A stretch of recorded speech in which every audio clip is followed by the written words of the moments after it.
مدرب نفط البصرة سعد حافظ: التحكيم أثر كثيرا على نتائج الفريق وأخشى منه في مباراة البلاي أوف.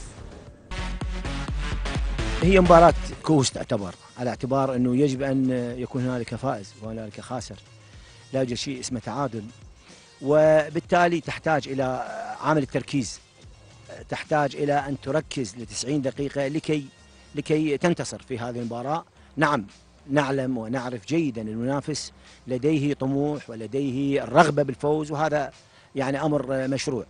يعني أعول على جماعتنا عامل الخبرة بصراحة، عامل الخبرة اللي اكتسبوه في دوري نجوم العراق لطوال موسم كروي.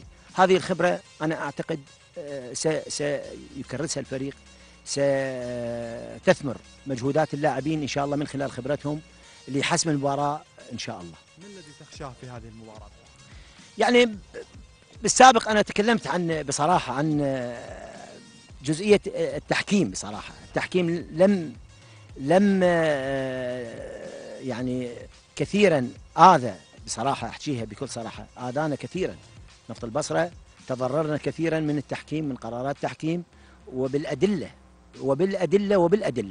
أترك الفترة الفائتة، الفترة اللي أنا كنت مدرب ال10 مباريات بصراحة، إذا أردت أن أتكلم عن 12 نقطة أو 10 نقاط بصراحة فقدناها بسبب التحكيم، قرارات تحكيم وقرارات غرفة الفار.